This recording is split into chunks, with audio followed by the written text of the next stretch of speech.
Bonjour à tous, bienvenue sur ma chaîne. Je suis ravie de vous retrouver aujourd'hui après quelques petits soucis de communication liés à la panne de mon appareil. Je reviens vers vous. Voilà, j'ai trouvé un moyen. Mon chéri m'a prêté son téléphone pour pouvoir filmer. C'est un téléphone dernier cri, donc il filme très bien. Je suis très contente. Je vais pouvoir continuer sur ma lancée. Pourquoi? Parce qu'en début d'année, j'ai créé un tirage moi-même. C'est mon tirage que j'ai créé à partir des explications de Chloé Bonfil alias Licorne Indigo. Voilà, elle a rédigé un livre, créé un livre qui nous aide justement à concevoir nos propres tirages. En tout cas, la première partie nous explique ça. La deuxième partie, vous avez fait une review de ce livre, nous donne des exemples de tirages les plus pratiqués, les plus courants, etc. Donc moi, j'ai décidé de faire un tirage sur l'année 2023 en me servant également de la numérologie. J'en fais très peu, mais bon là, je me suis dit que c'était l'occasion puisque l'année 2023, 2 plus 2 plus 3 égale 7. Et donc, on est en année 7. Et le 7 dans le tarot, c'est la carte du chariot. Donc, j'ai voulu créer un tirage qui m'est personnel pour l'année 2023 à partir des notions, des idées du chariot. Alors, les différentes étapes, Chloé donc, nous dit d'abord de déterminer le nombre de cartes qu'on veut mettre dans notre tirage. Donc moi, c'est l'étape 1, je la mets en dernier. Donc d'abord, je vois un petit peu les différentes idées que je retiens et ensuite, je détermine le nombre de cartes. En étape numéro 2, il faut déterminer la carte du chariot. En tout cas, moi, c'est comme ça que je l'ai fait. Je me suis servi un petit peu de tous les modèles qu'il y avait dans son livre. Et l'étape 2, en fait, c'est que signifie le chariot, la carte du chariot. Donc, pour cela, j'ai déterminé des mots-clés comme détermination, discipline, succès, progression, maîtrise, compétition, autonomie, indépendance. Alors après, il faut savoir pourquoi. Parce que tout simplement, le chariot, c'est une carte qui nous montre un personnage qui est sur son char avec deux chevaux qui ont l'air d'aller dans deux directions un petit peu opposées. Et malgré tout, malgré ces difficultés, le chariot continue à avancer et vers son but ultime, vers son objectif ultime. Donc, c'est ce qui va déterminer notre année 2023. Donc, moi, j'ai retenu que, alors, je l'ai fait sur brouillon parce que j'aime pas écrire sur les livres, sinon je fais des photocopies. Donc, le chariot a un objectif, il espère la victoire, il est en direction d'un but, il a une ambition également. Les deux chevaux de deux couleurs différentes vont dans des directions différentes, donc il y aura peut-être des choix à faire. Le conducteur doit faire preuve de maîtrise, puisqu'il doit réussir à maîtriser justement ces deux chevaux pour aller dans la même direction. Il est seul à maintenir son attelage, donc ça veut dire qu'il faudra aussi essayer de surmonter ces difficultés seul, de façon autonome. Donc il y a vraiment une idée de conquête et de contrôle des éléments dans cette carte. Voilà ce que j'ai retenu du chariot. Donc l'étape 3, il faut retenir les différentes idées. Et finalement, ça me donne un tirage à 6 cartes. Et je vous les traduis en images que je vous mettrai dans la partie communauté parce que tout simplement, je n'ai plus d'encre à mon imprimante. Je n'ai pas pu vous l'imprimer et vous le montrer ici en vidéo. Donc, en fait, je vous le mettrai dans la partie communauté. Comme ça, vous pourrez l'imprimer et le garder dans vos archives si ça vous intéresse. Donc, moi, je vais vous dire quelles sont ces 6 questions. Donc là, elles sont au brouillon. Donc, la première question, c'est quel est votre objectif, votre ambition pour 2023? Ensuite, ce qui pourrait vous faire dévier de votre route. Comment, donc ça, c'est la carte numéro 2. Ensuite, carte numéro 3, comment garder le cap malgré les obstacles. Carte numéro 4, un conseil pour rester discipliné. Carte numéro 5, comment rester autonome pour progresser. Et carte numéro 6, un conseil pour obtenir la victoire. Donc voilà les idées que j'ai retenues, que j'ai transformées en questions en ce qui concerne la carte du chariot et cette année 7 qui correspond à 2023. Alors, j'ai choisi le tarot d'Eva Os, qui habite en Lituanie, qui est aussi de la famille en Allemagne. Et malheureusement, son jeu, on ne le trouvait que sur des sites, le site finlandais de ruslania.com. On ne trouve pas ailleurs, je ne sais pas si c'est encore disponible, mais en tout cas c'est un de mes tarots préférés et j'ai été appelée par ces illustrations très modernes que j'aime. De toute façon, c'est un de mes tarots préférés. On a un dos qui est comme ceci, qui est magnifique, qui est de saison, hein, quand même pour l'hiver. Je trouve ça qu'il est très réconfortant, ce dos. Donc du coup, je vais tirer avec ce jeu. J'ai fait plusieurs tirages cette semaine avec ce jeu. Il m'a appelé, pourtant ça faisait un petit moment que je n'avais pas tiré avec. Donc je vais vous faire la démonstration. On va voir un petit peu au niveau énergie générale pour tous les abonnés. Alors bien sûr, ça ne parlera peut-être pas à tout le monde, hein, forcément, ça reste général. Mais je vais donc tirer 6 cartes et poser ces 6 questions. Alors, quel est notre objectif, notre ambition pour 2023? Alors, n'oubliez pas que ces vidéos ont pour but de vous faire pratiquer. Hein, ça sera l'objectif tout au long de l'année et c'est le but de ma chaîne, en fait, c'est de vous donner envie de sortir vos cartes et de vous faire votre petit tirage personnel, de vous entraîner à essayer de transcrire, en fait, les cartes, d'analyser les cartes et de faire votre propre tirage. Parce que rien ne vaut la pratique pour s'améliorer en cartomancie. Donc, n'hésitez pas, vous prenez votre jeu de cartes et vous faites le tirage également. Ça sera beaucoup plus précis puisque ça vous concernera et c'est votre propre inconscient qui obtiendra les réponses, enfin, qui vous permettra d'obtenir les réponses. Donc, c'est quand même beaucoup mieux. Alors, quel est votre objectif, votre ambition pour 2023?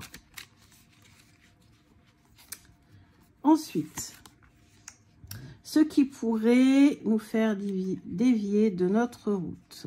Qu'est-ce qui pourrait nous faire dévier en cette année 2023? Comment garder le cap? Comment réussir à maîtriser nos chevaux? Ensuite, un conseil pour rester discipliné, pour ne pas la procrastiner ou autre. Comment rester autonome pour progresser? Voilà. Et enfin, un conseil pour obtenir la victoire. Hop. Alors, on a un petit contre-jour, c'est pas grave. Je pousse un peu la déco. Hop. Voilà.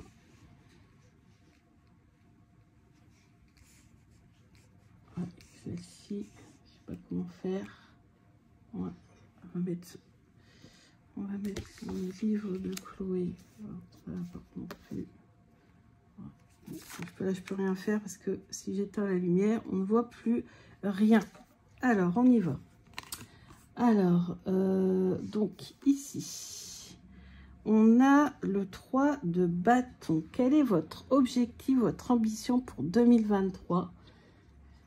Donc, on voit que notre ambition ici, j'ai l'impression... Moi, ici, je ressens une sorte d'abondance. Le 3 de bâton, puisque ce sont les bougies, hein, bougies, ce sont les bâtons, ou le 3 de bougie, on peut dire aussi. Pour moi, ça représente l'abondance, ça représente en fait le fait qu'on a mis en place un projet, c'est le 2 de bâton, et qu'on commence à faire fructifier, à récolter les fruits de son travail, puisqu'en fait dans le 2 de bâton classique, on voit une personne qui a investi dans un bateau qui part au loin en expédition, et le 3, on le voit revenir, donc forcément quand le bateau est de retour à l'époque, ça c'est synonyme de tout simplement de l'argent, de la richesse, puisque le bateau est revenu avec des marchandises qu'on va pouvoir revendre beaucoup plus cher. Et ici, vous voyez, on a ici tout ça. On a plein, enfin vraiment c'est une carte qui représente vraiment l'abondance, et on a le personnage ici qui est vraiment au sommet de cette abondance. Donc l'ambition, le projet, l'objectif pour 2023, c'est de récolter les fruits de son travail, c'est de faire venir l'abondance à soi. Ce qui pourrait nous faire dévier. Ah, on a tendance à être trop généreux, à faire trop de cadeaux, à dépenser un petit peu trop. Alors ça, c'est une carte, enfin, elle me parle parce que, voilà, je suis quelqu'un qui est, enfin, je suis une personne très généreuse, et puis je vous avouerai que j'ai dépensé énormément pour les fêtes de fin d'année. Donc du coup, voilà, bon, alors c'est peut-être ce qui pourrait nous faire dévier de notre route, c'est peut-être d'être un petit peu, voilà, d'être un petit peu trop généreux, puisqu'il faut voir en fait la carte un petit peu à l'envers, hein, puisque la question c'est qu'est-ce qui peut nous faire dévier. Donc plutôt on voit la carte à l'envers pour nous montrer un petit peu les blocages. Et donc moi, pour moi c'est ça en fait, hein, c'est faire attention aux dépenses, ne pas trop donner, ne pas trop dépenser, ouais, et bien surveiller ses dépenses. En tout cas, c'est ce qui me vient. Comment garder le cap? Alors, oh non, mais c'est fou. Regardez la représentation. Il est en train de mettre le denier dans son blouson, comme s'il était en train de le cacher. Bon, bah, la symbolique, elle est simple. Comment garder le cap pour réussir à faire venir l'abondance à soi? Eh ben, c'est peut-être justement de faire des économies, de bien savoir maîtriser son budget, hein. C'est le roi. Le roi de denier, c'est celui qui sait maîtriser ses affaires, qui a un as en affaires, qui est un entrepreneur voilà, au top, qui sait gérer en fait, hein. C'est ça, le roi, c'est celui qui sait gérer. Un conseil pour rester discipliné. Ah, donc, ici, on a une carte, c'est le 4 d'épée. Vous savez, c'est cette carte qui représente une personne allongée, un genre de gisant, avec les épées, une en dessous et trois au-dessus. Donc là, cette représentation plus moderne, elle nous montre que cette personne, elle est en train de prendre du temps pour soi. Alors peut-être que pour rester discipliné, il va falloir savoir organiser les moments de pause, les moments de plaisir, de loisir, etc.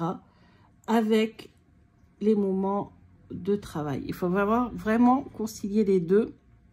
Je dirais même qu'on pourrait voir cette carte à l'envers, dans un sens, en disant, bon voilà, il va peut-être falloir aussi, voilà, savoir aussi maîtriser ces moments de pause, ces moments de loisir, parce que voilà, à trop rêvasser, à trop attendre que les choses se fassent toutes seules, et ça ne marchera pas, tout simplement.